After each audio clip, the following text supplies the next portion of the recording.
once again to welcome once again to the Vision Zero Task Force meeting, fourth meeting here. Like with before, we've got a full agenda, and I will just hand things over to Catherine.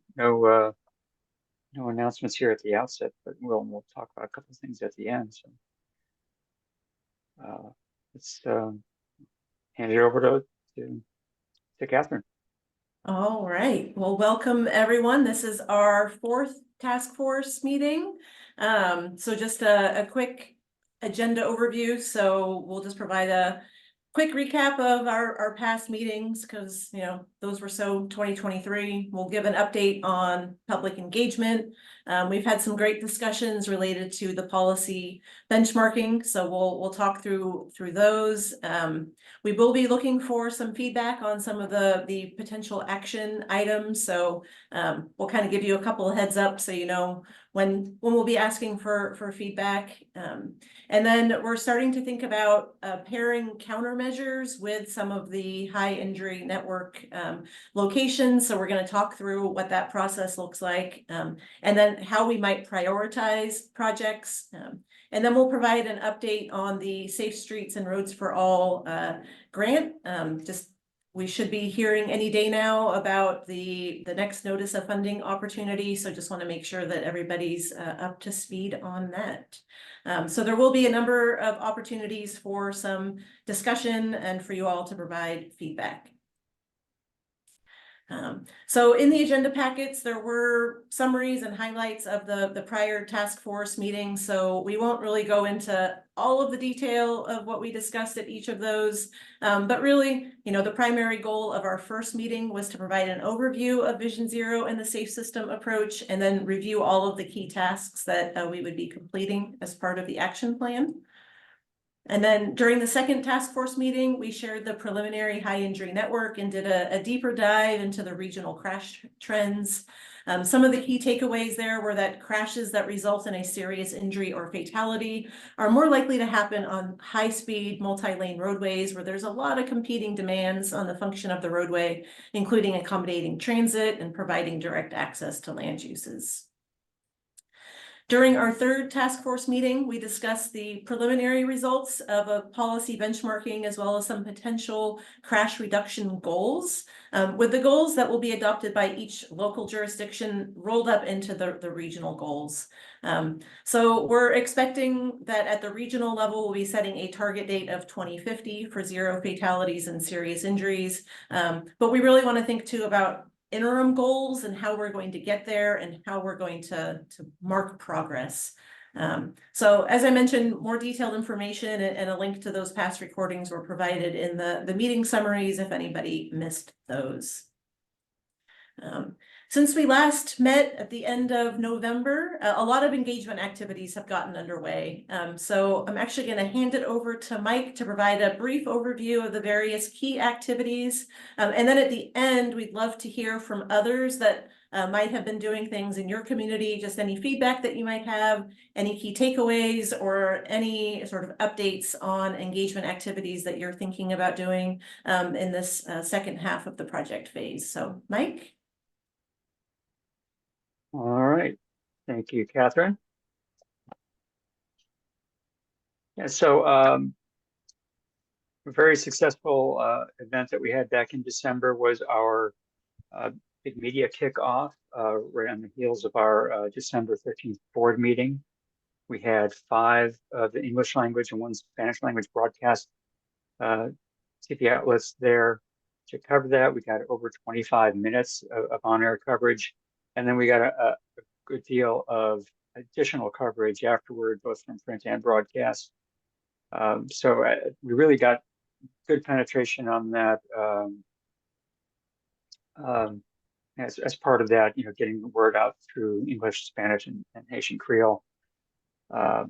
Just a very successful event. So next slide. All of our teams have been going out to their local communities. Here's some examples of such as Orange County's been doing a number of workshops in various commissioner districts, as well as getting out into events. And you can see some of the materials that they've been sharing, usual map type of work, but also some interactive stations where people can get a better handle on understanding the safety issues. Next slide. From Osceola County, attending a number of public events there. And next slide. And Seminole County, a notable one here at center bottom photograph. You see a little girl with the box on her head. Well, the box is to help stimulate the cone of vision and how that changes as your speed increases or decreases. And so stimulate that with a little overlay over the front of the box so people get an idea of how little they will see when they're moving at higher speed. Next slide. As you saw last time, we had our public input section on the website where people can plot their points as to where they see problem areas. And we've had over 200 of those, plus over 100 that we brought in from our active transportation plan that were safety related. And here you can see a breakdown based on what modes are affected. You see walking, bicycling, driving a motor vehicle, motorcycle, transit, those using wheelchairs, etc. And notable in that interface is that people can share a photograph, and someone actually shared a photograph of a crash scene.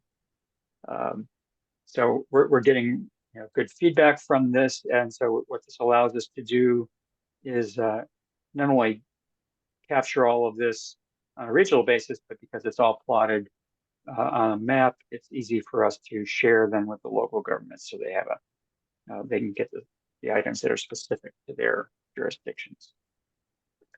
Next, there was excellent turnout. Thanks to Lorraine for putting together this safety strategic plan event on January 31st, hosted by the City of Orlando, an excellent venue. We had really great participation.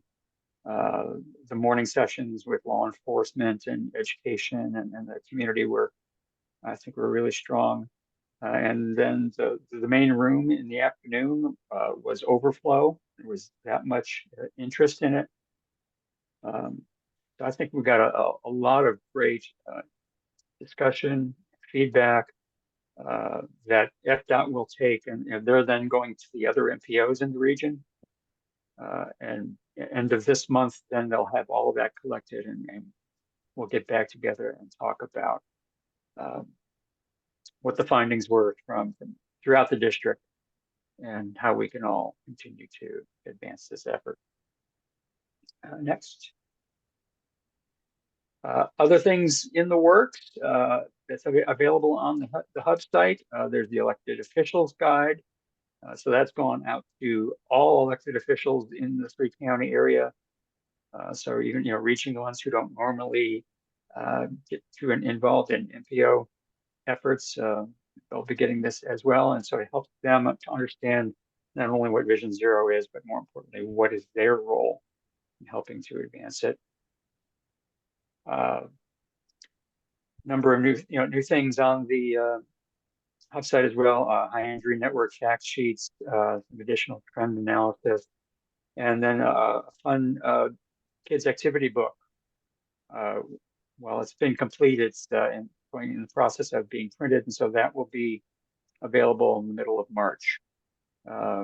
Having 5,000 copies of that printed, so we'll be able to get that out throughout the region, and you can of course download it from the Hub site and share it digitally as well. And next, that was it for public. Yes, okay. So back to Catherine.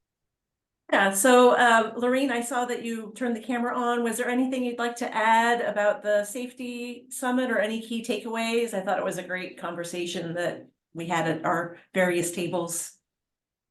No, thank you so much. It was a really, really great day.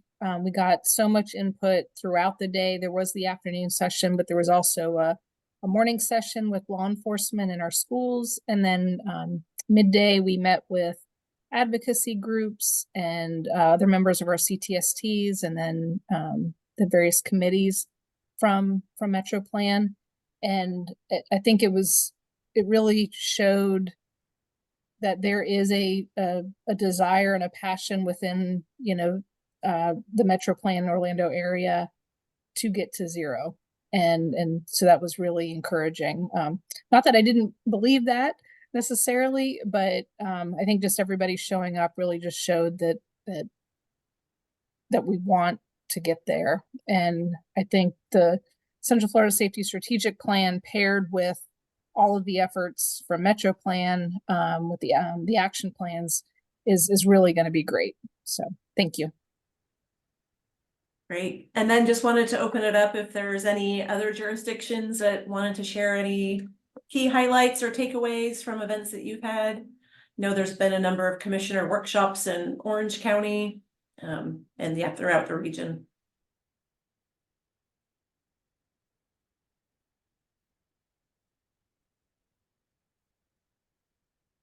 Right, let's see, I'm not seeing any hands. Right, well, if you think of something that you want to share, we'll have additional time at the end. But yeah, it's been great collaborating with everybody and hearing what's going on in some of the different communities and making sure that we're amplifying all of the various efforts. So now we'll change gears a little bit and start talking through the policy benchmarking task. So at the end of this section, we're going to be looking for some feedback related to potential actions that we might have missed, as well as what actions should be prioritized. We all know that resources are limited, so there's a lot of potential actions that we'll be presenting today. Metro Plan staff and others can't do all of them, at least not all right away. So we need to figure out what are the priorities and where do we have resources. And then we'd also love to hear from those working on sort of the local and county plans in terms of, are you hearing anything from those conversations where maybe an action plan item that came up during your conversation is better suited at the regional level and perhaps we missed it. So let us know about those as well. So just kind of a recap of the process. There was also a benchmarking guidance document that was shared with all of the teams preparing the local plans. So we reviewed relevant local plans. We documented the contents of each plan around a safety framework. We had some initial conversations with Metro Plan Orlando staff to add some additional context. Last month, we had a focus discussion with staff from other agencies to get some additional feedback. And then all of that was synthesized to identify action items to include in the plan. And then we had some benchmarking questions that were really aligned with the Vision Zero core elements, which were then assessed under sort of the three main categories of leadership and commitment, safe roadways and safe speeds, and then a data-driven approach with transparency and accountability. So without further ado, we'll just dive right in. And then just a note that some of these potential actions build upon what's already being done, or they may reflect new actions. So if there's things on here that you're not seeing that you know are already happening, rest assured those will continue. And though these ones are intended to kind of go above and beyond what's currently being done or represent new policies in their entirety. So under the public high-level commitment, the general consensus is that Metro Plan Orlando has generally institutionalized safety into various documents, policies, and procedures. And then the Vision Zero action plan will really set the framework for establishing that target date to reach zero. So the actions here really focused on helping maintain the evolution of safety. So the key potential actions are adopt a target date to reach zero, which we've preliminarily established as 2050, but knowing that we'll want to set some interim goals in conversation with all of the other jurisdictions based on their local goals. And then providing training and resources to first responders related to Vision Zero and the safe system approach, and then collaboration with other MPOs and agencies related to legislative changes that we see being needed to reduce some barriers.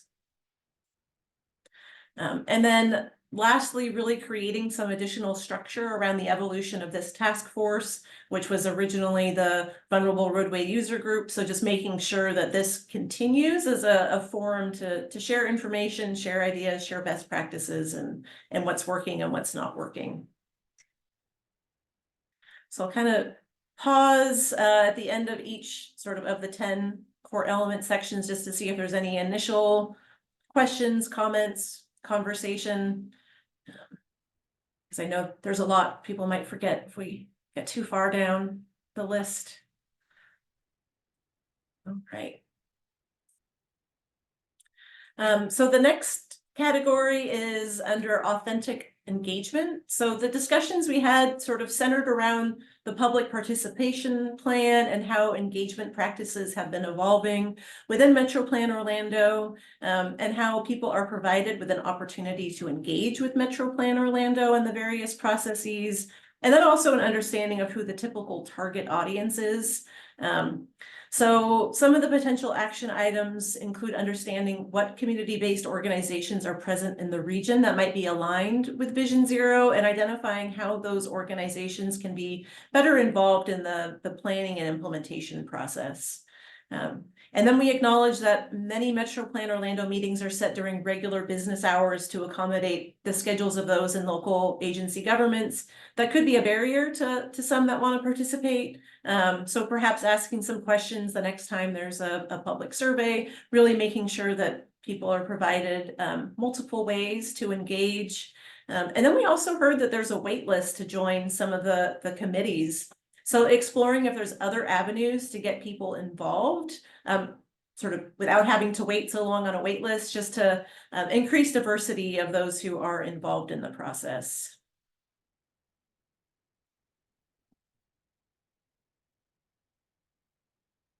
So under strategic planning are actions that will be used to really help guide the work of Vision Zero. So a few potential actions we identified include joining the Vision Zero network to really gain access to a support network and additional information. A core component of Vision Zero is assessing past efforts and adjusting strategies. So having a process in place and understanding how the success of various actions will be measured is also an important component. And then we've also identified having Metro Plan Orlando investigate a process to establish a regional clearinghouse for citizen requests. So some agencies don't have the resources to implement their own systems. And then from the public perspective, oftentimes you don't know if you're within a city jurisdiction or if you're in an unincorporated county. So kind of streamlining the process for people to flag and identify safety issues in their community.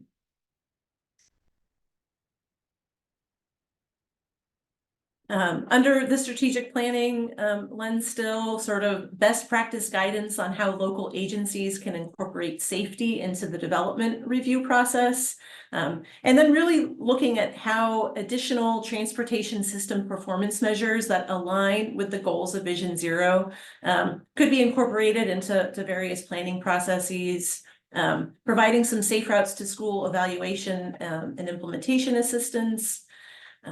And then while there are standard plans related to how maintenance of traffic plans should be developed to notify people walking that maybe the sidewalk is closed, there's not really guidelines related to the length of a pedestrian detour that's considered acceptable, or under what circumstances a temporary sidewalk should be provided. So just providing a little bit more information to some of the local agencies so that they can create their own standards.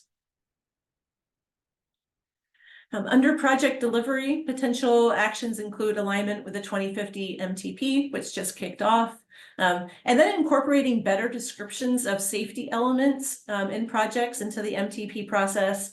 And then seeing if we can somehow incorporate crash modification factors into the prioritization process. So really understanding what's the safety benefit of some of the proposed improvements on the system to make sure that they do align with the Vision Zero goals. And then also developing a process to share grant information across the region, just so that we can maximize the potential for additional funds that come into the region to implement projects. See, under Complete Streets for All, we recognize that most jurisdictions already have a Complete Streets policy, but there's some that may want to adopt one after adopting their Vision Zero action plan, and others that may want to update their existing policy, so providing some guidance there. And then there may also be a desire to update design standards at the county level to better incorporate safety, speed management features, and there could be a role for Metro Plan Orlando to support those efforts. Under the context appropriate speed, we know that there's a consistent pattern of high crash locations being on high speed, multi-lane roadways. So really implementing the context appropriate speeds is a key component of reducing the fatal and serious injury crashes. So some potential actions in this category include incorporating target speed as a prioritization criteria, formalizing the process to set target speeds for the federal aid network. And then potentially for roads that are on the high injury network, establishing the target speed should be at the lowest end of the allowable range. And then other actions include having some educational materials for local agencies and elected officials as they're working on design plans, really to understand the importance of selecting the most appropriate target and design speed. And then there could also be some corridors where signal timing strategies could be piloted to provide speed management.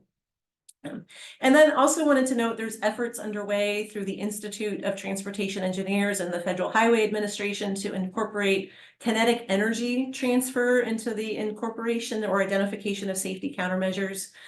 So the kinetic energy is really sort of the mass and speed that really plays a critical role in the transference of energy during a crash. And so a better understanding of this, that the role of kinetic energy can help identify countermeasures that really reduce the effects of that and then can reduce and eliminate severe injuries and fatalities. So into the final category. So this is the data-driven approach, transparency and accountability.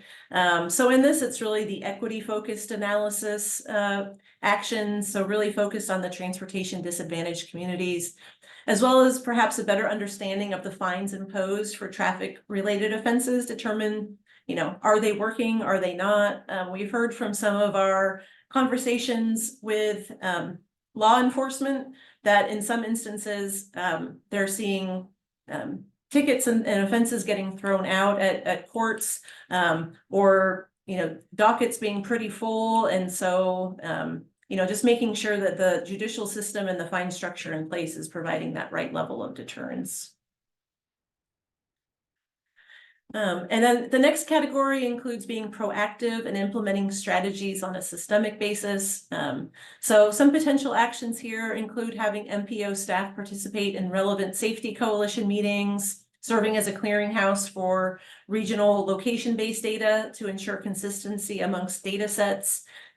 We've also heard from local agencies that there's not a clear understanding of the FDOT process and really the appropriate time for local agencies to get involved on the planning and design process for improvements on a state highway that might run through their local jurisdiction. So an understanding of when and how they can best get involved in those projects, I think, could be a benefit. And then there may also be opportunities to better plan for the installation of emergency vehicle preemption on routes that lead to level 1 trauma centers, and then a better understanding of crash response times and if there's opportunities to improve those.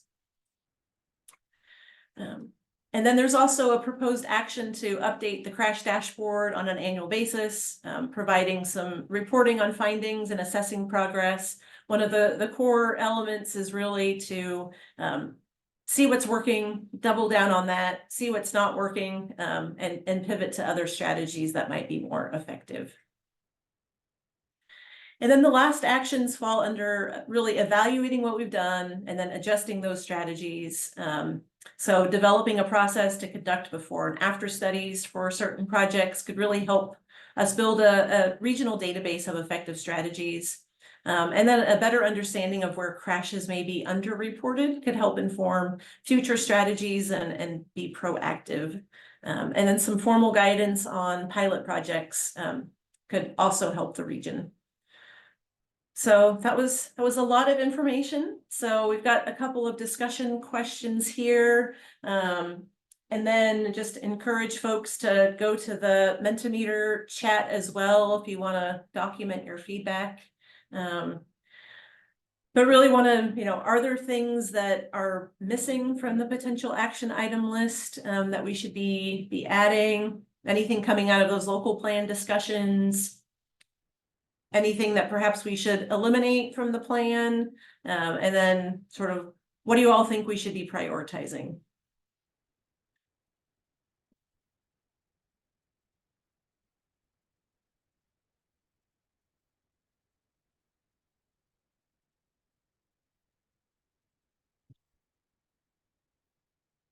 And then I just want to note at the, once we send out the meeting summary, we'll also be sending along a memo that has all of this written down. Won't be your only opportunity to provide feedback, but we would like to incorporate any preliminary feedback into that initial documentation.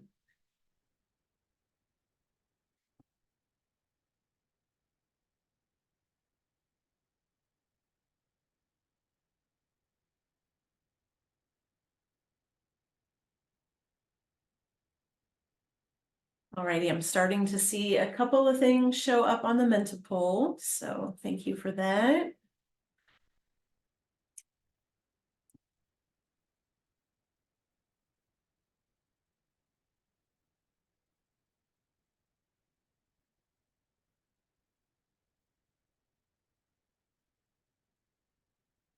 And then even encourage folks that aren't on the task force, if you'd like to provide feedback as well, please feel free.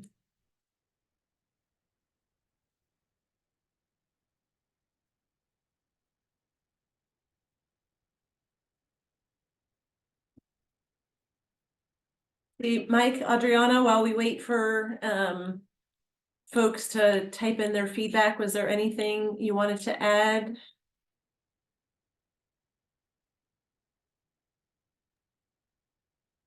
Nothing from me. Well, just wanted to mention that we are trying to identify if we need to revise, include, modify any of these information at the regional level, because out of these we're gonna be providing some direction to the local plans as well. So this is it is important that we get all your feedback before we finalize these specific actions, because this is going to inform the regional plan as well as the county and local plans.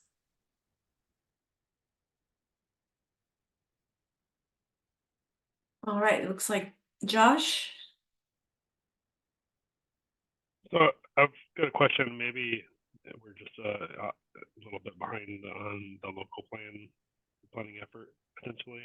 But are you looking for specific action items in that first bullet? Because with Osceola, we haven't gotten to that stage yet, so I'm not sure if there's anything that we could tell you to not include.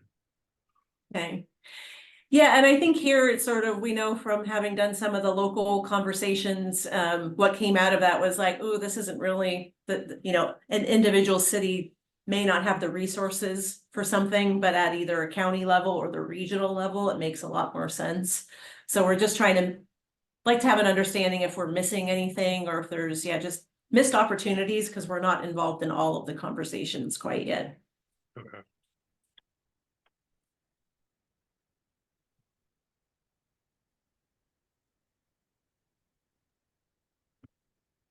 Right, well, folks Ca- can, Oh, Catherine, we had a comment on the from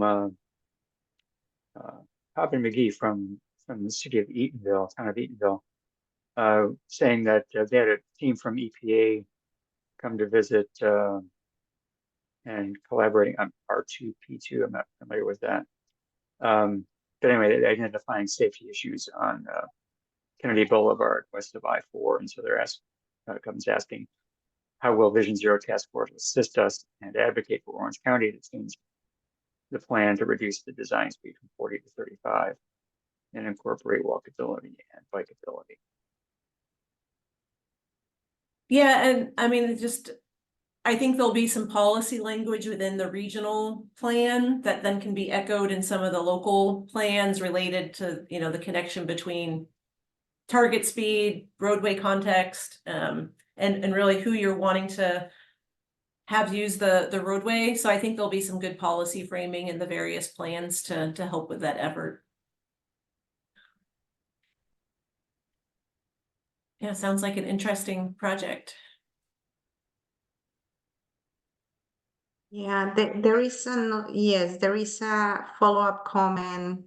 Our Recovery Resiliency Partnership Project, the R2P2. Catherine, if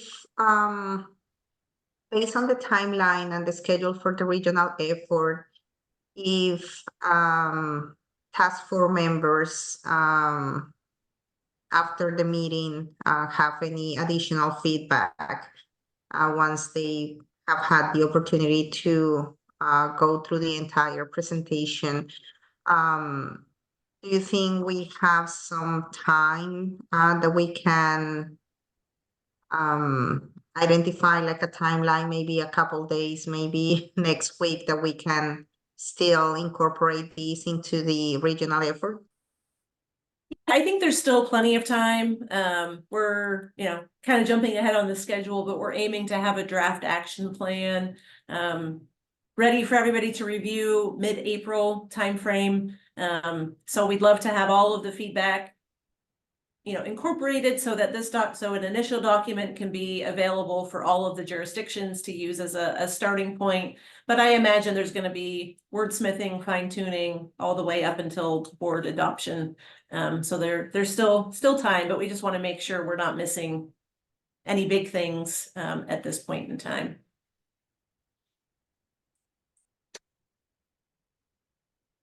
Right, well, let's see. I see responses keep coming in. So in the interest of time, we'll move on to the next section, which is really on the countermeasure pairing. So, you know, we've been making a lot of progress on the policy actions, and we're starting some preliminary work on identifying the potential countermeasures for roadways and intersections on the high injury network. So there was a link to the engineering countermeasure toolkit in the agenda packet. And then there was also a link to a technical memorandum related to the non-engineering countermeasures.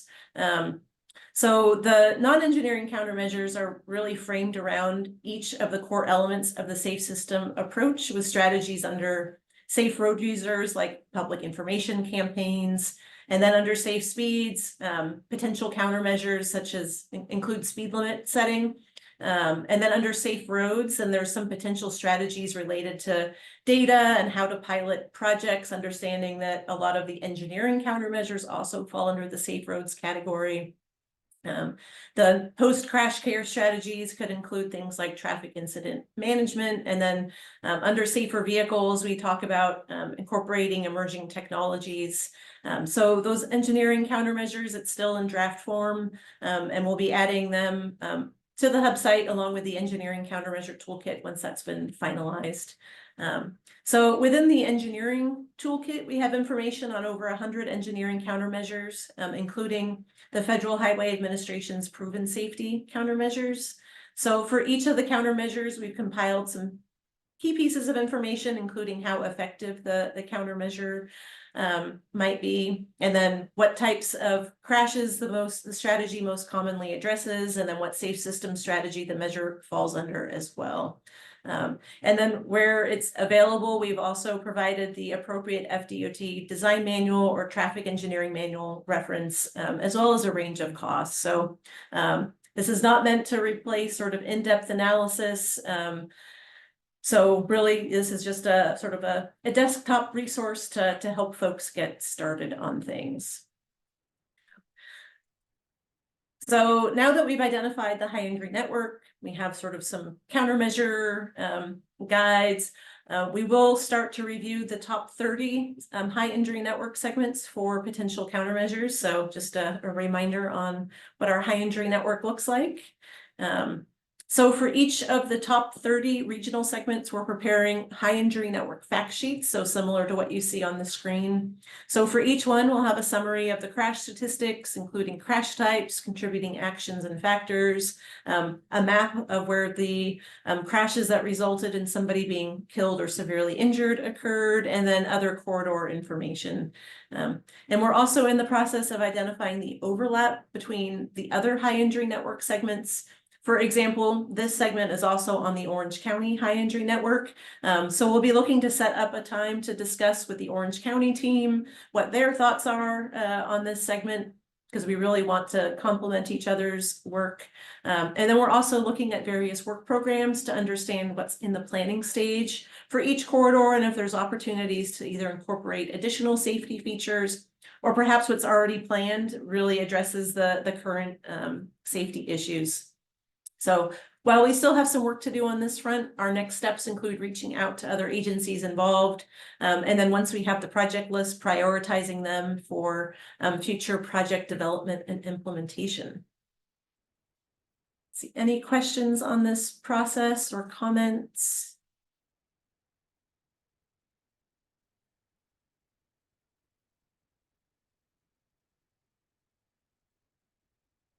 So now we'll present some of our preliminary ideas on project prioritization.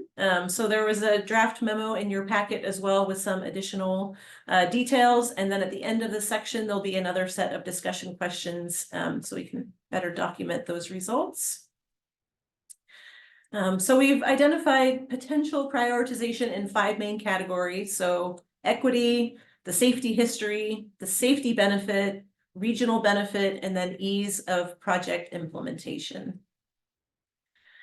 So under equity, then this criteria would be based on the transportation disadvantage criteria as defined by the U.S. Department of Transportation using their Equitable Transportation Community Explorer. So this is similar to what's been used for other Metro Plan Orlando projects, and it's relatively easy to measure consistently across the region. As we are thinking through potential prioritization criteria, we really wanted to make sure we could replicate it across the region and that all the partners working on Vision Zero action plans could have access to the data, and that it just wasn't too onerous to calculate for individual projects. The next potential scoring criteria is the safety score. So the safety score is calculated based on the total number of crashes with the highest level of injury sustained in each crash, and then the travel mode of victims. So crashes that result in a death or severe injury or include a person outside a vehicle would have much higher crash factors applied. So with the safety score, a higher score indicates the location experiences a high crash rate, and then a lower score indicates a lower crash rate. And then there's a few ways where the safety score could be applied, such as we could award the highest score with all of the points and then prorate the point application to all the other projects after that. Or we could divide scores into quartiles across the region with the same point value applied to all roadways and intersections within a specific quartile, which might be an easier approach to implement sort of on the regional basis. And the third category is safety benefit. So how much proposed improvements would address the transportation safety issue that's on that corridor.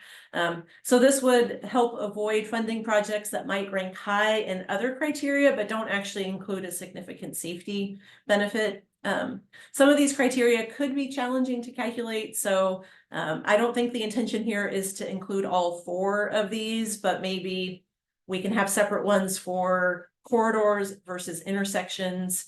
And again, we want to make sure that whatever we select is something that we can calculate easily across all of the different projects. And then also thinking through what data some grant applications might require as well, because that could make applying for grants a smoother process and yield projects that are more competitive for federal funding.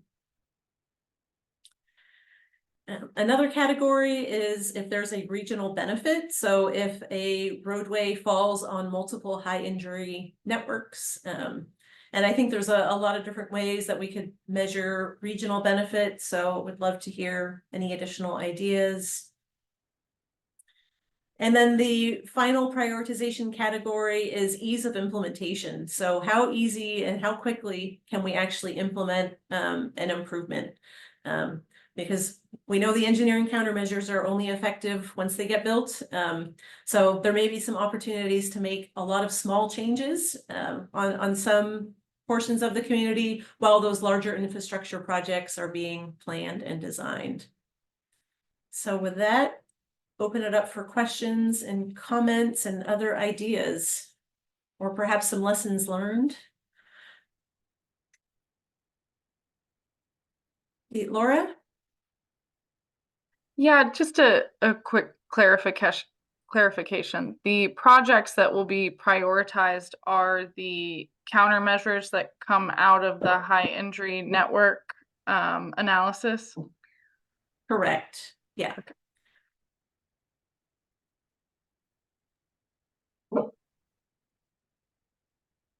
And then I think from there, it's then an open question of, these projects will likely be added to the MTP. Then there's also a question of sort of at the regional level, county, and then city level, what does that next round of Safe Streets and Roads for All implementation funding, what does that look like? So, really looking at the goal of like, how can we bring in the most federal grant money to the region and which projects might compete the best on that national stage.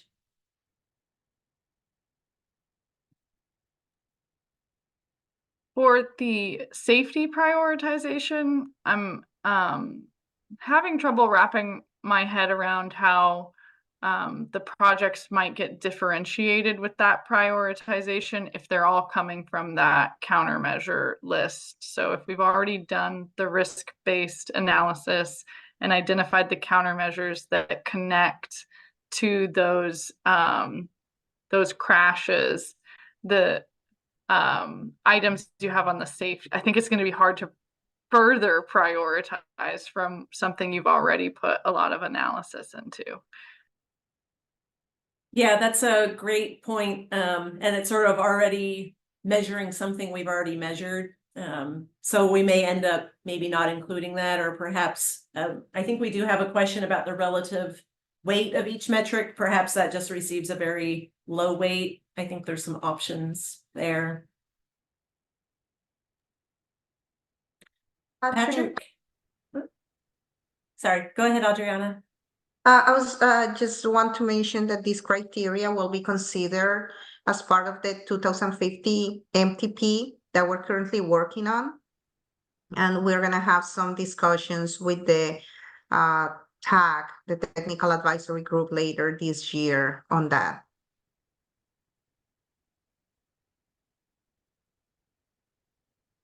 Great, thanks for that update. Patrick? Yes, my question is really very much related to what Laura was bringing up, I believe. And that I'm just kind of curious how all of the safety prioritization really melds in with all of the other prioritization efforts that MetroPlan puts on, the other realms that we're talking about outside of safety, like connectivity, and what does this project do for the region as a whole and things like that. And I know that we've got this question out there, what are the relative weights within the safety prioritization, but have you had any thoughts about what the overall weights of the safety prioritization are compared to the rest of your processes? Yeah, that's a great question. And, I would say in relationship to the accessibility, connectivity, I think those are great points. And we were really focused on what can we come up with that we can all measure consistently across all of the plans. And that just seemed like it was, bordering on the realm of being very complicated and time consuming to incorporate in this process with the time frame. But I think that's a great consideration for the MTP and other prioritization processes. Yes, Thanks. Catherine. The safety weighting will be discussed as part of the 2050 MTP process as well. Yeah, if I could add to that, this is Alex Trauger, from the Metro Plan team, to kind of echo some of Adriana's comments and to answer Laura and Patrick's discussion. Safety is already, as it relates to kind of our regional project prioritization, it's one of our highest weighted categories, and vulnerable user safety or observed vulnerable users crashes and fatalities are double scored. So they kind of, I hate to use the phrase bonus points, but segments that have historic safety issues, and especially those with pedestrian and bicycle crashes, receive additional points. So I think what we're trying to do with this process is identify other ways of supplementing and adding value to our safety prioritization, because we're still going to have to consider the other goal areas, which we'll be discussing more as part of our 2050 long-range planning process. How does safety compare to access and connectivity and system performance and reliability and the other 30 some odd factors that play into our regional decision-making process. But I think specific to safety projects here, to answer Laura's question, if we're only looking at safety projects that we know are focused on just that, these criteria can help differentiate between that subset of projects. And then as we go into the longer term plans, we can consider these criteria, adding additional criteria, looking at the project's impact, not just the observed issues on the corridor. And that may require some qualitative discussions, versus kind of a quantitative, since many of these projects are scoped years after they're prioritized. So sometimes, understanding what that cross section or what safety countermeasures make it to the 100% plans is may not happen for a decade. But I think we need to I guess consider how we can improve the process to consider both historic observed issues, but also how the project improves that. And I think that's where I like the idea of finding some way of blending the crash modification factor based on general project description into our process, but considering the other ones as well. But I hope that provides a little more context to Laura and Patrick's question.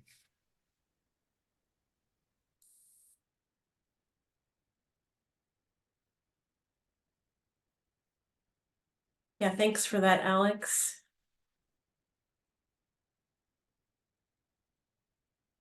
Any other comments, questions?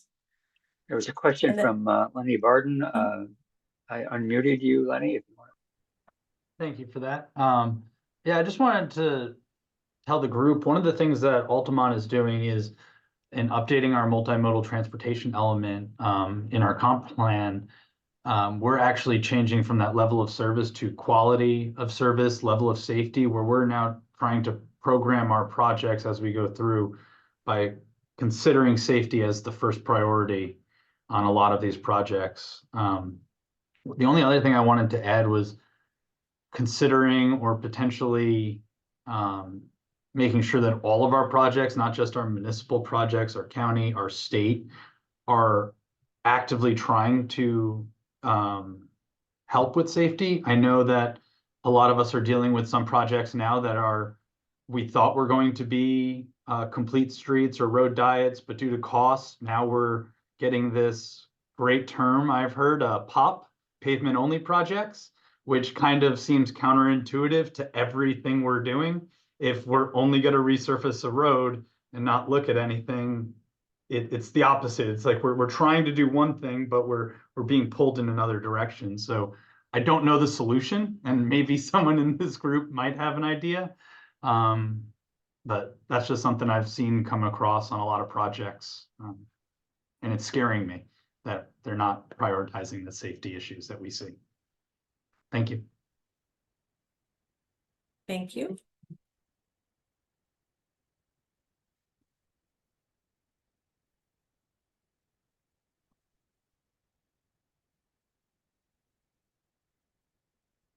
Other thoughts, comments?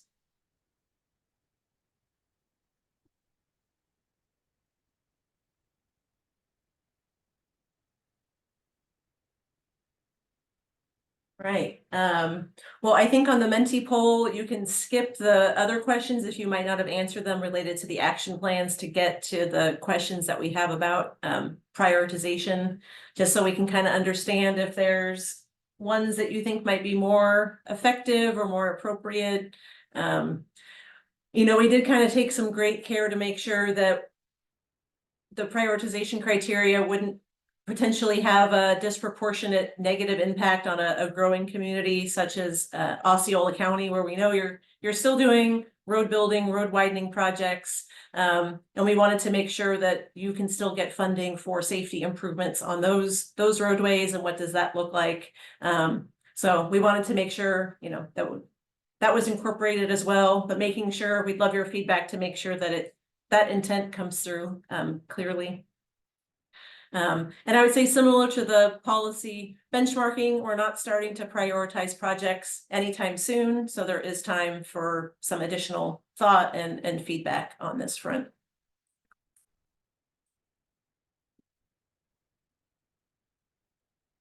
Right. Let's see.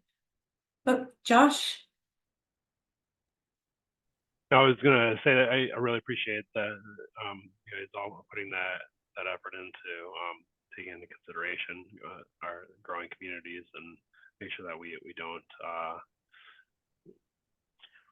I guess make it more difficult to get funding for projects, like you said, where we are doing widening, but also wanting to make sure that there's, of course, you know, the safety looked at with those widening projects as well. You had mentioned this information being able to be provided and commented on in writing after the meeting as well. When do you anticipate that?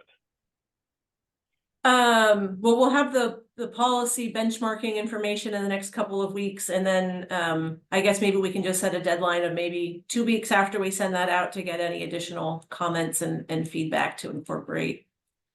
Okay.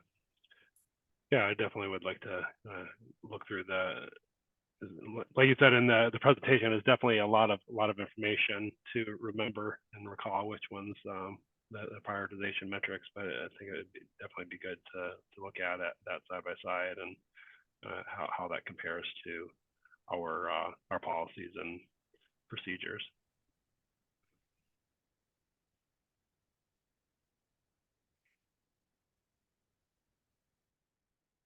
Right.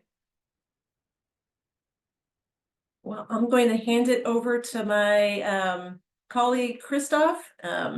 He's going to do sort of an overview of what the SS4A, or the Safe Streets and Roads for All program is, as we sort of start thinking about what might be happening when the next notice of funding opportunity comes out. So, Christoph?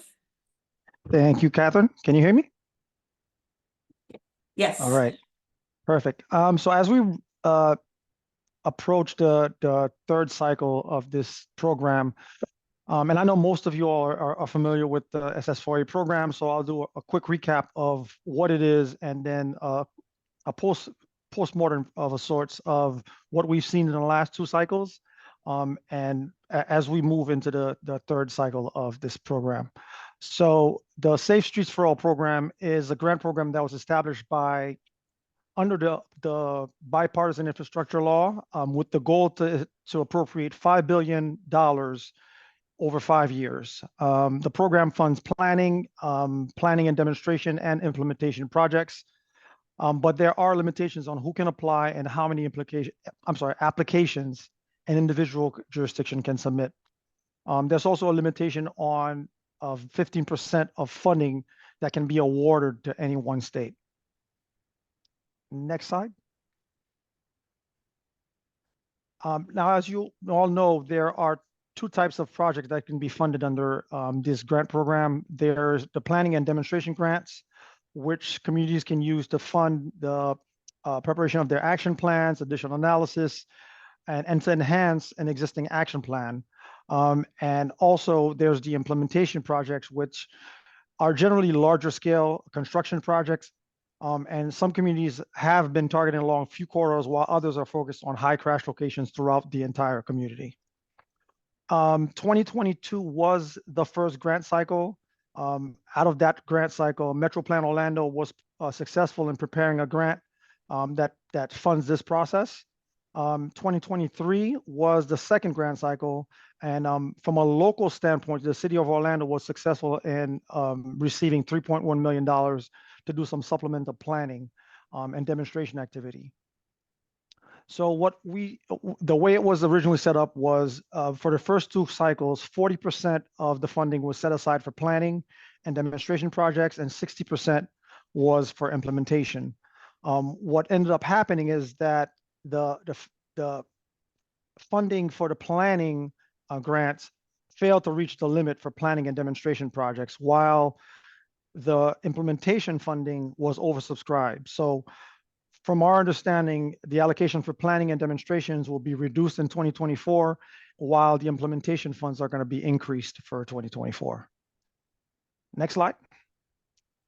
So for the last cycle, the 2023 cycle, we saw combined 620 communities that received $895 million as part of the combined grants. Some of the common themes that we saw for this was, one, there was a very big emphasis on equity, and it included multiple locations for the implementation awards. If it was a singular corridor, that corridor was pretty much the primary roadway throughout the town or the municipality. Next slide. So some initial results, a snapshot of some of the results that we saw for the 2023 cycle. Florida, California, and Texas had the largest population and highest absolute number of fatalities. And Georgia and South Carolina have some similar crash rates as Florida does. As we mentioned before, there was not enough, I guess, there was an undersubscription for the planning grants, but an oversubscription on the implementation grants. And so there was a high percentage of the planning grants that were awarded, while in Florida, only 1 out of 5 was awarded for the implementation grants. Next slide. Oh. So as we mentioned earlier, the city of Orlando was successful in getting $3 million for supplemental planning and demonstration. And on the implementation side, the one project that was awarded was to Miami-Dade County for $16 million. And it included 24 locations throughout the county that was part of their higher injury network. So 86% of all the fatalities and severe injuries were on arterial and collector roads, and that represented about 20% of the total road miles in Miami-Dade County. As I mentioned, there are 4 out of the 5 that were not awarded as part of the implementations. Next slide.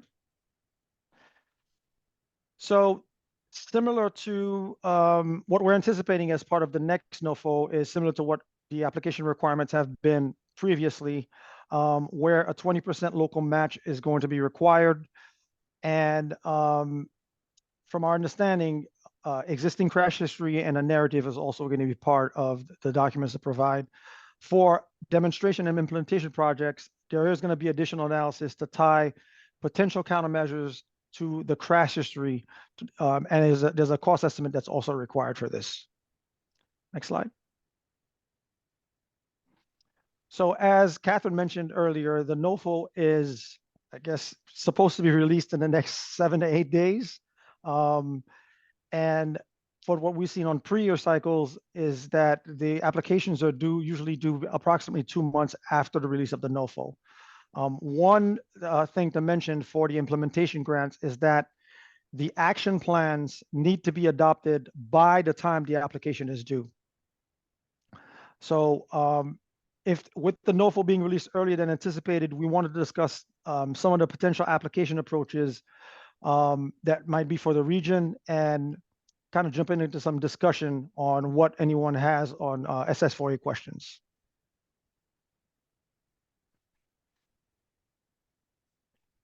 Great, thanks, Christoph. And Laura, did you have a question or comment? A comment for the planning and demonstration projects. It may be because we submitted a combined implementation application, but our narrative for that was a lot longer than, from what I understand, was submitted for just the planning activities. I think we had the 15-page narrative as well for the demonstration activities. And Laura, sorry to put you on the spot, but could you maybe talk a little bit about like the level of effort and how much time it took you all to put together your grant application? I've blacked a lot of it out.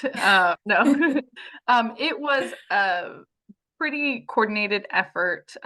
We built off of our first application from 2021. In which we collaborated extensively with our Public Works Department. The focus was on closing sidewalk gaps. That was the implementation piece that was not funded. And I would say definitely like the 2 full days before submitting, that was my main focus, was fine-tuning the grant and all of that. One of the things that they've done to make it easier is submitting through Valid Eval instead of grants.gov. So that's a little more streamlined and user-friendly as far as all of the required documents and standard forms. But if you have ever applied and you have not been successful, the debrief with Federal Highways is probably the most important part of your application, and getting that direct feedback on what didn't work and what to improve on.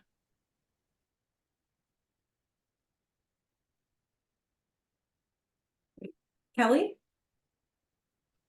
I had a question. I just wanted to make sure. So it's my understanding FDOT cannot apply.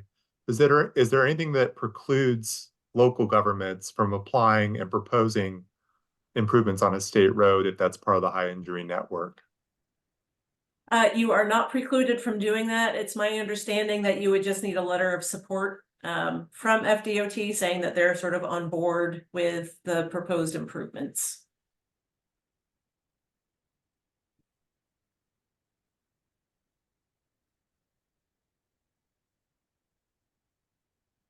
And then, yeah, as Christoph mentioned, we're seeing that sort of combined applications, so multiple jurisdictions seem to fare pretty well.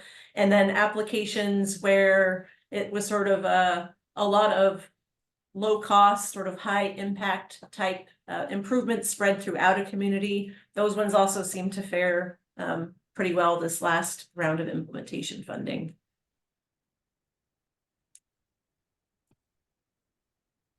Umberto? Hello, Catherine. Yeah, good afternoon, everybody. My question is, since it seems that we're not going to be able to have Division 0 plans adopted by the different municipalities and counties, then it means that the projects that we will be submitting, if we decide to apply, well, first of all, are we going to apply as a region with the similar strategy that we did for the developing of the Division 0 action plan? And if that is the case, can we include those projects that perhaps, or some of them that have been selected as part of the high injury network? Since Kelly was mentioning that for the most part, some of them, they are on the state roads that we have. And the other thing is that for Orange County, we also have our own major arterials and collectors, as part of what we call our accelerated transportation safety program that we had identified. For safety projects, we only have $15 million, but the need that we have established is close to $100 million. So also we do have some corridors that we are proceeding with the design of roundabouts, of major access improvements, intersections.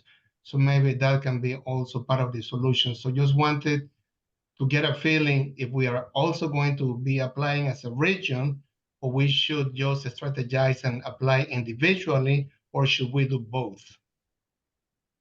So unfortunately, you can't do both. And so Okay. Alex, I don't know if you want to sort of talk about the regional strategy and next steps there, because I do think there needs to be some regional collaboration on that. Yeah, I'll speak to this briefly here. It's a great question, Humberto. I know with some of you, we've had some very brief initial discussions about the need for partnership and collaboration as it relates to next steps. As we talk about a regional application, correct me if I'm wrong, but I do not believe Metro Plan Orlando is eligible to pursue implementation construction funds. We're an eligible recipient for planning funds, but not a direct recipient for the construction monies. That's something we would have to confirm in the NOFA, but that's my interpretation as of today. So as it relates to Metro Plan pursuing additional funds, that's something that it's on our radar as it relates to supplemental planning.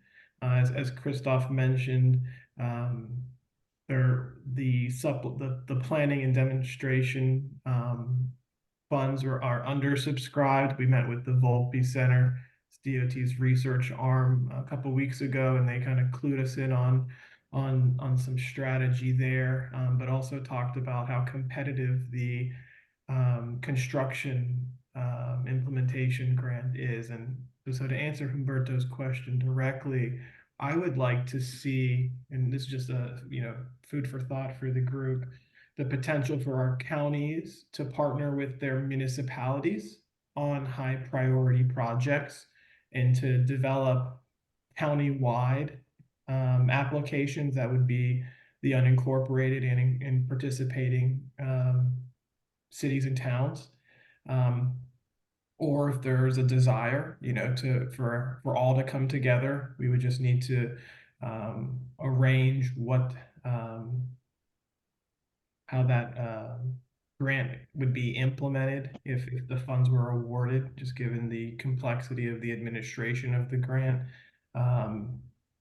But that's something for everyone to consider. I know we've had some really early discussions with Osceola County because they had some projects in mind. But Humberto, you kind of beat me to it. That was kind of on our list earlier in the week when we met with the county on on demonstrations, and I think we ran out of time talking about other topics. But that's something that we as from Metro Plan Orlando's perspective, we'd like to see our county partners work with at least with the municipalities to develop a grant, and Metro Plan Orlando could be supportive of the grant preparation costs and to support our local partners as it relates to preparing a high quality competitive application. It's $20 million maximum from my understanding, or at least in past years for the construction grant, with a match required. So that's something to consider as we look at partnering and collaborating as what can be accomplished in today's rising construction costs with $20 million as that is being spread amongst many partners. So I think there's some consideration there, whether it's looking at looking at low-hanging, high-impact projects. But I think a lot of that needs to come directly from your local plans. But I do like Kelly's idea about the potential to support the state highway system, given that our regional network identifies that kind of critical linkage there, as well as many of the local plans have a high injury network on the arterial system rising to significance on their networks. There could be, you know, it could be a goes with kind of discussion with DOT. I know Lorene had put in the chat some information as it relates to requesting those support letters, or what DOT typically does is a letter of consistency, which satisfies the US DOT's kind of support letter requirement. But that's just kind of my 2 cents as of now, but I kind of put it back to the group and Humberto on thoughts and what everyone would like to see moving forward. Yes, and thank you so much for that information, Alex. The other thing about the construction is just the management of the CI, and I know that also depending on the resources that each one of the municipalities that will have, it might be quite a challenge. So I like your idea to be partnering, especially with the DOT projects, that it seems that the benefit, the common denominator is that those corridors, they go not only through the counties, but they go through the municipalities. And also who is going to be procuring the construction contracts, because that is going to be critical just to make sure that we have efficiencies of a scale and that people don't have to worry about coming up with bidding projects or whatnot. So maybe that will be an element of the conversation if we decide to go that route, to talk to the DOT and just to get some ideas so we can frame it from that perspective. I think that it will be, the regional projects, in my opinion, they're a winner, you know, for any type of grant opportunity that we decide to go. So we just need to maximize the chances to bring that money back to the region.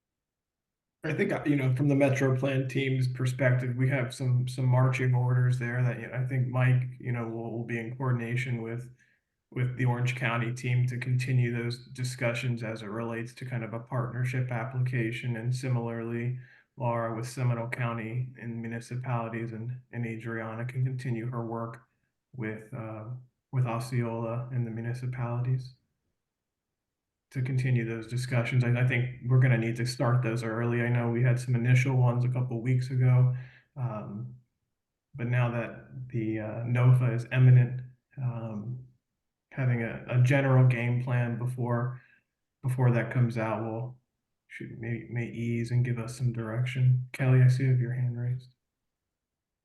Yeah, it's I'm, you know, the wheels are turning. So it's sort of my question's about timeline. So this current cycle that we're applying for, suppose there are existing projects like one of the POP projects that Lenny mentioned.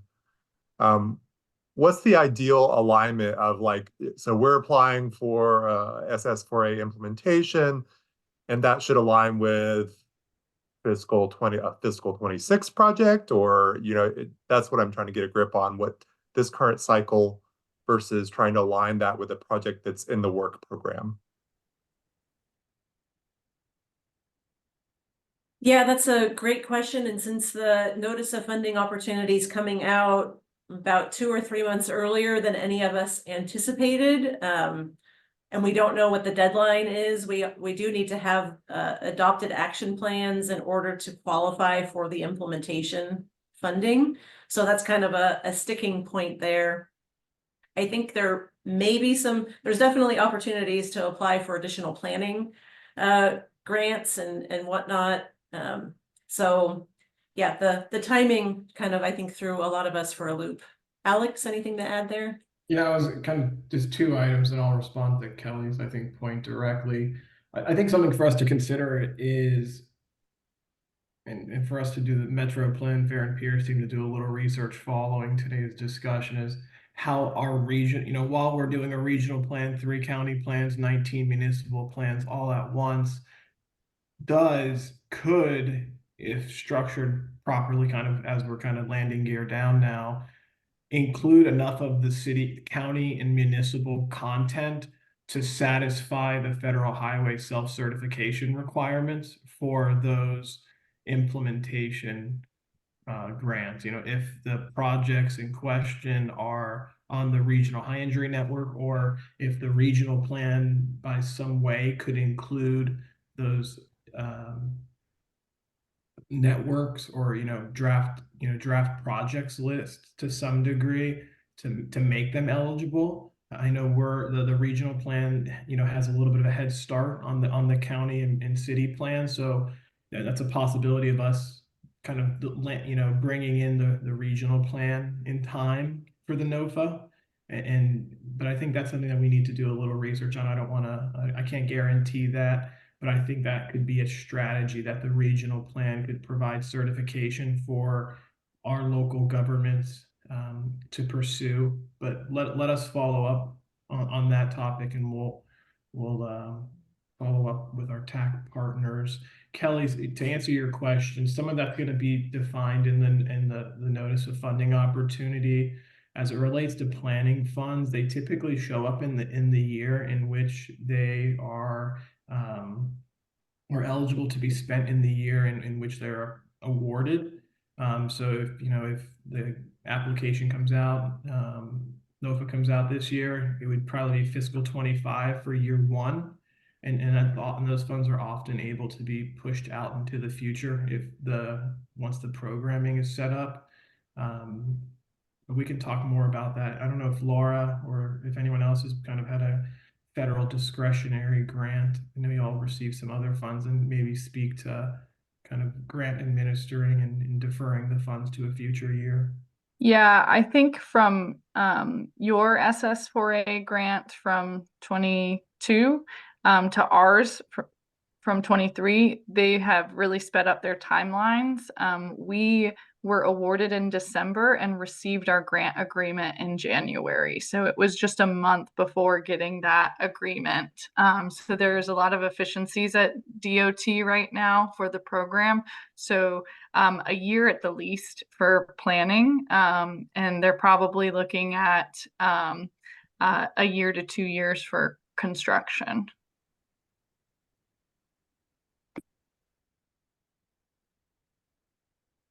I see a hand up from Josh DeVries. Yeah, I was just gonna say, Alex, I think that's a really good opportunity to explore. Certainly interested to hear more about that, and if that may be a potential. It sounds like it is a potential option, but once we find out a little bit more, if that is something we can certainly do, including the local roads, or at least some of the local roads, the high priority local roads anyways, in the regional plan. I'm looking at the map right now. There are a few roads that overlap that are on the regional network, as well as the county's network for Osceola anyways, that are high priority for the county. So I think that might be a good opportunity. Definitely appreciate the kind of the flexibility and looking outside of the box, given the short time frame that we have with the NOFA coming out much sooner than expected. And we're going to get right on kind of answering the mail on that issue to make sure that we have clear expectations moving forward here. Taylor from my team was able to pull up kind of an FAQ from this past year's implementation grant, and you at least the past NOFA, you had 5 years from the grant agreement being executed to exhaust the funds. So and she's putting that in chat now. Thank you, Taylor. So that you do have a window. If successful year one this year, we would have a few years to get projects programmed. Well, thank you.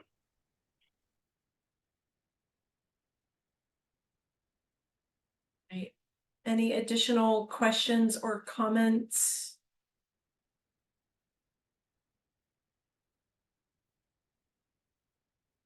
So just gonna sort of wrap up here. So our next task force meeting will get scheduled for April 16th. I believe you may have a calendar hold for sometime in March. We're actually looking to see if we can get a speaker booked for our speaker series for that date. So don't release the time in your calendar quite yet. We'll let everybody know within the next week if that's going to happen or not. And then on the agency plan collaboration, we're working to provide a template for all of the local action plans. So that way there's some consistency in what's in all of the action plan documents. There's also going to be some text that, you know, we only need one person to write in the region, sort of what is Vision Zero, and then all the other agencies can kind of adapt it and take that just for efficiency's sake. Then we'll also be coordinating projects that are on the regional high injury network and also on the county and local roadway high injury networks, making sure that we're all on the same page related to potential countermeasures. So we're envisioning that we'll be setting aside or setting up some meetings with each county and then the city agencies that might be affected early in March. And then Lorene will probably be setting up meetings with your team towards the end of March, once we kind of all have a chance to talk and make sure that we can be respectful and efficient with everybody's time and have some clear questions and whatnot to make sure that we're all on the same page. And then, as Mike noted earlier, there's a lot of new stuff up on the hub site, so check back often. If you have ideas for additional content, let us know. We have that in-person outreach underway in all communities, so we'll be providing updates on that. And then, yeah, we're really working away on the action plan policies, the prioritization criteria, and then putting it all together in a plan. So we do have a few minutes if there's any additional task force discussion, and then we do want to set aside a minute at the end for any public comment if there is any. So any last questions or comments before I hand it back to Mike to wrap up?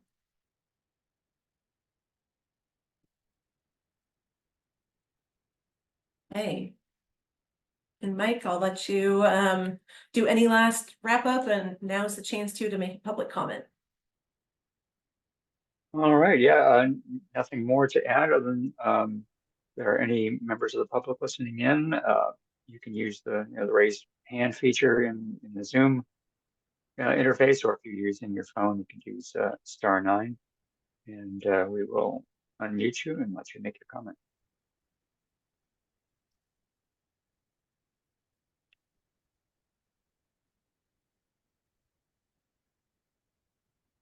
All right, well, not seeing any raised hands on our system. So as Catherine mentioned, April 16th, third Tuesday of the month, same time and place. We will see you there for that, if not sooner, as Catherine mentioned, that are for one of our speakers. And thank you all, and have a great evening. Thank you. Thank you.